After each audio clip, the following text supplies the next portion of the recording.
Resumen de la Biblia del libro Primera de Corintios, parte número 3. Pecados y disciplina en la Iglesia.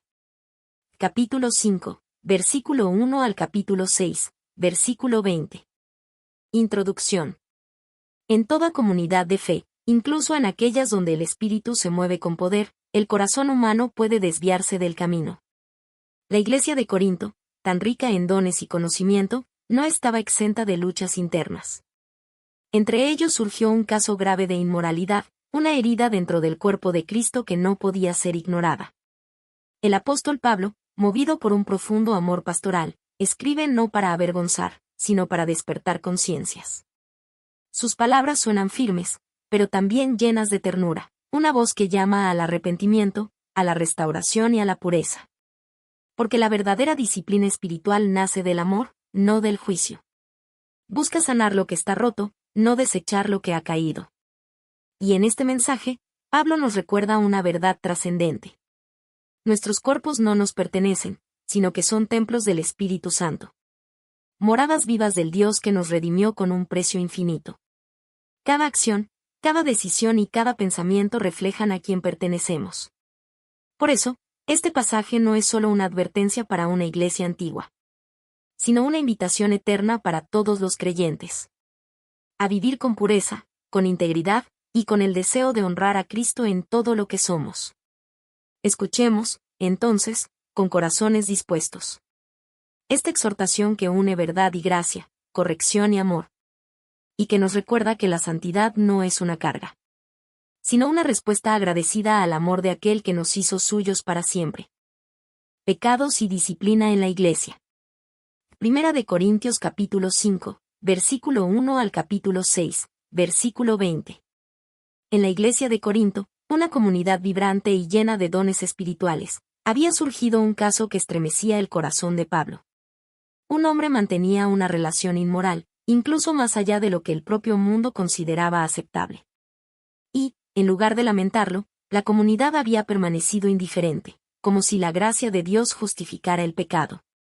Con dolor y firmeza, el apóstol escribe: De cierto se oye que hay entre vosotros fornicación. Y tal fornicación cual ni aun se nombra entre los gentiles. Primera de Corintios capítulo 5, versículo 1. Pablo no busca avergonzar, sino despertar conciencia espiritual. Su intención no es la condena, sino la restauración. Él entiende que cuando el mal se tolera dentro del cuerpo de Cristo, poco a poco corrompe el amor, la pureza y el testimonio de la comunidad. Por eso, exhorta a los creyentes a quitar la levadura vieja, esa actitud de tolerancia y descuido espiritual. Para que la Iglesia pueda ser una masa nueva, sincera, pura y santa ante Dios. La imagen es clara, así como una pequeña cantidad de levadura puede transformar toda la masa. Una sola actitud de indiferencia hacia el pecado puede contaminar la vida espiritual de muchos. Pablo recuerda que la disciplina en la Iglesia no es un acto de dureza, sino una expresión de amor. El propósito no es destruir al pecador, sino conducirlo al arrepentimiento. Para que su espíritu sea salvo en el día del Señor Jesús. La corrección espiritual, hecha con verdad y misericordia. Busca restaurar el orden divino y renovar el corazón. Pero no era este el único problema en Corinto. Algunos creyentes estaban llevando sus conflictos personales ante los tribunales del mundo, buscando justicia terrenal en lugar de resolverlos con sabiduría espiritual dentro de la comunidad de fe. ¿Se atreve alguno de vosotros, cuando tiene algo contra otro, ir a juicio delante de los injustos, y no delante de los santos? Primera de Corintios capítulo 6, versículo 1. Con estas palabras, Pablo no solo denuncia una práctica equivocada, sino que llama a los creyentes a reconocer su identidad en Cristo. La Iglesia está llamada a reflejar la justicia del reino.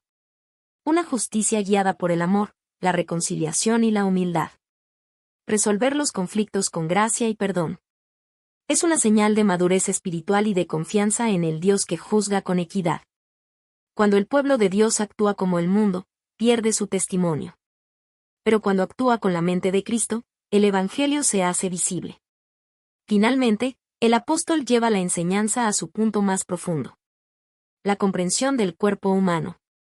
Algunos creían que podían hacer lo que quisieran con él. pensando que solo el alma pertenecía a Dios. Pero Pablo responde con una verdad que resuena a través de los siglos. ¿No sabéis que vuestro cuerpo es templo del Espíritu Santo, el cual está en vosotros, el cual tenéis de Dios? ¿Y qué no sois vuestros? Porque habéis sido comprados por precio. Glorificad, pues, a Dios en vuestro cuerpo y en vuestro espíritu, los cuales son de Dios.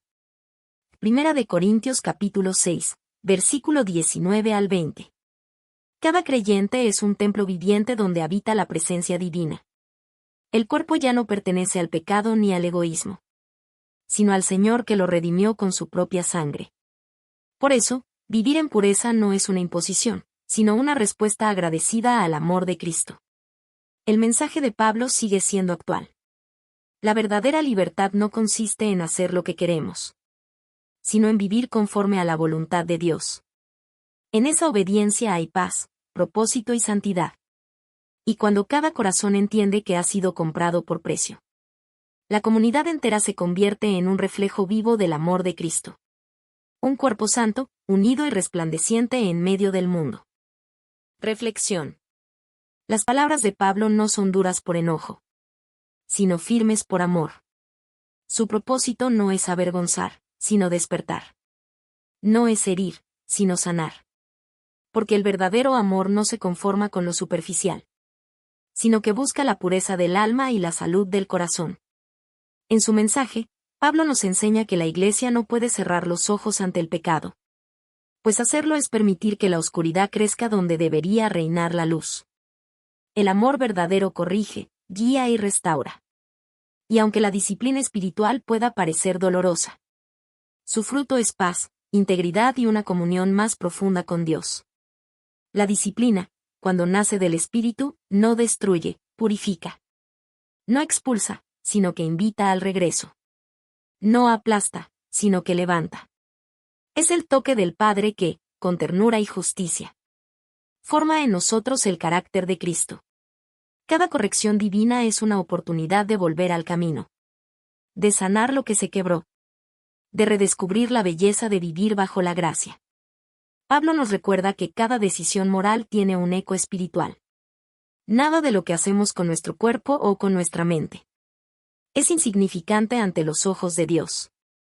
Porque el cuerpo que Él nos dio es un regalo. Una morada viva donde habita su espíritu. Ser templo del Espíritu Santo no es una carga, sino un privilegio sagrado. Significa que cada pensamiento, cada acción, cada palabra puede convertirse en una ofrenda de adoración. Significa que no estamos solos. Que dentro de nosotros habita la presencia misma del Dios eterno. Por eso, el llamado de Pablo resuena con ternura y poder. Vivir con propósito, con pureza y con gratitud. Recordar que fuimos comprados por precio. Y ese precio fue el amor derramado en la cruz. Que este recordatorio nos impulse a cuidar lo que somos. A honrar a Dios en nuestro cuerpo y en nuestro espíritu. Y a vivir cada día conscientes de que llevamos dentro el tesoro más precioso. La presencia del Espíritu Santo. Porque cuando la Iglesia vive en pureza, el mundo puede ver a Cristo reflejado en ella. Conclusión. La enseñanza de Pablo a los Corintios sigue resonando a través de los siglos, recordándonos que la santidad no es una carga, sino una expresión de amor. No es rigidez, sino libertad para vivir conforme al corazón de Dios. La pureza, lejos de ser aislamiento o juicio, es comunión con el Creador que nos hizo suyos y que habita en nosotros por medio de su Espíritu. Pablo nos invita a mirar la Iglesia no como un edificio de piedra, sino como un cuerpo vivo, formado por almas redimidas. Un cuerpo que necesita ser cuidado, sanado y fortalecido con verdad y gracia. Somos llamados a vivir con corazones limpios, a cuidar de nuestros cuerpos como templos sagrados, y a extender misericordia a quienes han tropezado, recordando que todos estamos en el proceso de ser restaurados por la mano de Dios.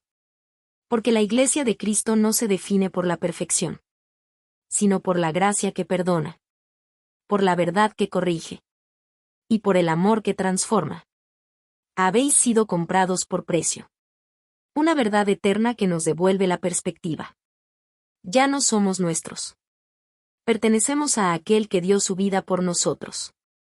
Que esta certeza nos impulse a vivir con propósito, a caminar en pureza y a servir con humildad, sabiendo que cada acto de fidelidad glorifica a nuestro Señor. Que el Espíritu Santo nos enseñe cada día a glorificar a Dios en cuerpo, alma y espíritu, hasta el día glorioso en que estemos plenamente unidos con Él, en perfecta santidad, paz y amor eterno.